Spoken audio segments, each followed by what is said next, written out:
जब मैं जिम गया पहली बार, उसको 15-16 साल हो गए। उस साल में जब मैं जिम गया था तो मैं एक शब्द काफ़ी ज़्यादा पॉपुलर था, वो था हेल्दी। ओके। और मैं खुद ट्रेनिंग शुरू करने के बाद में एक नए वर्ड के साथ मैं फैमिलियर हुआ, उसका नाम था fitness. Okay. So being healthy and being fit, इसमें फंडामेंटल डिफरेंस क्या है? सी, अगर आपने WHO के डेफिनेशन के हिसाब से आप गए, वो WHO मतलब वर्ल्ड हेल्थ ऑर्गेनाइजेशन, जो मतलब एक प्रीमियर ऑर्गेनाइजेशन है जो हेल्थ के बारे में सोचता है, पॉलिसीज फ्रेम करता है वगैरह ये सब चीज़ें।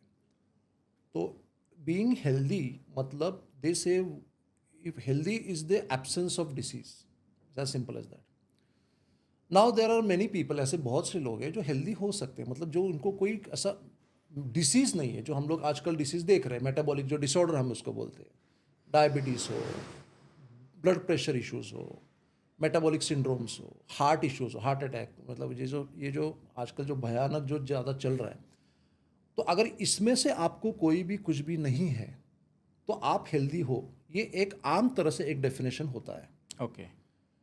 फिटनेस और हेल्थ में क्या है, क्या कोई संबंध है? तो संबंध ज़रूर है। आप ये कह सकते हो कि healthy is the first step, well fitness will be a step above health. Okay. Good health बोल रहा हूं मैं। क्या ये म्यूचुअली इंक्लूसिव है? तो ज़रूर है। लेकिन ऐसा भी हो सकता है कि आप हेल्दी हो, कन्वेंशनल हिसाब से आप हेल्दी हो, यानी आप में कोई डिसीज नहीं है, लेकिन आप फिट ना हो। फिट का मतलब आप फंक्शनली फिट ना हो। फंक्शनली फिट का मतलब आप डेली लाइफ में परफॉर्मेंस में कम पड़ रहे हो। ओके। अब डेली लाइफ में परफॉर्मेंस का मतलब क्या है? मतलब साफ है।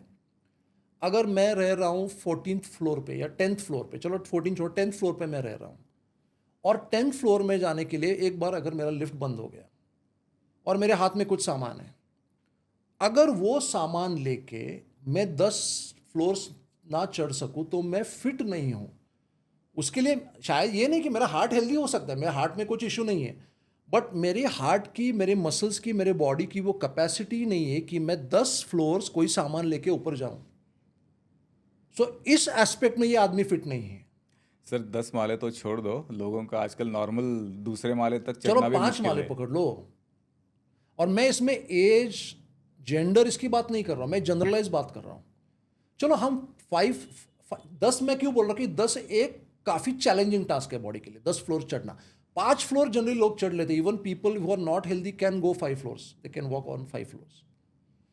ये नंबर वन इंसिडेंट। दूसरा इंसिडेंट ये छोड़ो, अभी इसमें मतलब इसका मतलब क्या है कि मेरा हार्ट और मेरे लंग्स और मेरे मसल्स मेरे बॉडी को सपोर्ट नहीं कर रहे 10 माले चढ़ने के लिए विद द वेट। मतलब यहां मेरा फिटनेस का कंपोनेंट कम है। दूसरा, अगर मैं, अगर कोई कोई बंदा, कोई यंग यंग आदमी है और वो बुलेट चला रहा है, बुलेट थोड़ा हैवी बाइक होता है, और उसका बुलेट अगर बंद पड़ गया, और अगर 3-4 किलोमीटर के या 2 किलोमीटर के डिस्टेंस पे कोई पेट्रोल पंप है और उसको उसको बुलेट को पुश करके लेके जाना है पेट्रोल पंप तक, अगर वो पॉसिबल उसको नहीं हुआ, मतलब वो यंग होने के बावजूद स्ट्रांग नहीं है, मतलब फिट नहीं है। अगर कोई चीज़ नीचे गिर गई और मैं अगर बेंड करके उसको ईजिली नहीं उठा सकता, मतलब मेरी बॉडी में फ्लेक्सिबिलिटी नहीं है, मतलब मैं फिट नहीं हूं। मतलब फिटनेस में आपका स्ट्रेंथ, जो आपके मसल्स का स्ट्रेंथ होता है, आपके बोन्स का स्ट्रेंथ होता है, आपके टेंडन्स, मतलब अभी टेंडन्स मतलब ये थोड़ा टेक्निकल हो जाएगा, लेकिन कनेक्टिव टिश्यू हम लोग बोलते हैं, मसल को और हड्डी, ligament and tendons. Ligament, muscle को और हड्डी को जोड़ने वाला जो जो कनेक्टिव टिश्यू, उसको हम टेंडन बोलते हैं। तो मेरे मसल्स में स्ट्रेंथ नहीं है। अगर मैं किसी चीज़ को पुश नहीं कर सकता, किसी चीज़ को उठा नहीं सकता ईजिली, मैं अगर बेंड नहीं कर सकता, मतलब मेरा फ्लेक्सिबिलिटी, मेरा मोबिलिटी, जो मेरा लचीलापन है शरीर का, वो कम है, मतलब मैं फिट नहीं हूं। मैं अगर कोई चीज़, कोई ज़्यादा चल नहीं सकता, ज़्यादा ऊपर चढ़ नहीं सकता, मतलब मैं ज़्यादा देर तक काम नहीं कर सकता। ब्रिस्क वॉक भी अगर करने में मुझे अगर तकलीफ हो रही है, थोड़ा सा ब्रिस्क वॉक करने में, मतलब मेरा कार्डियो रेस्पिरेटरी सिस्टम, मतलब मेरा हार्ट और मेरा लंग सक्षम नहीं है।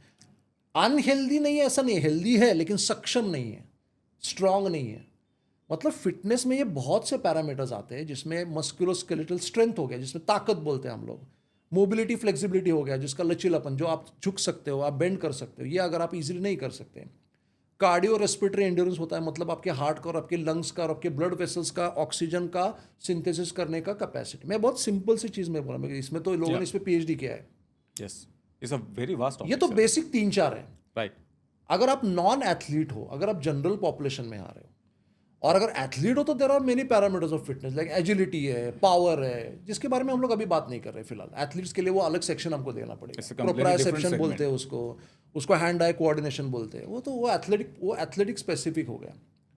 आम तौर के आदमी को ताकत, that is musculoskeletal strength, cardio respiratory endurance मतलब हार्ट और लंग्स का ज़्यादा देर तक काम करने की क्षमता, और मूवमेंट फ्री होना डेली लाइफ में, अगर ये 3 चीज़ें लैकिंग है तो वो हेल्दी होने के बावजूद वो अनफिट नहीं है, या फिर फिट नहीं है, या फंक्शनली फिट नहीं है, हम लोग सेफली बोल सकते हैं।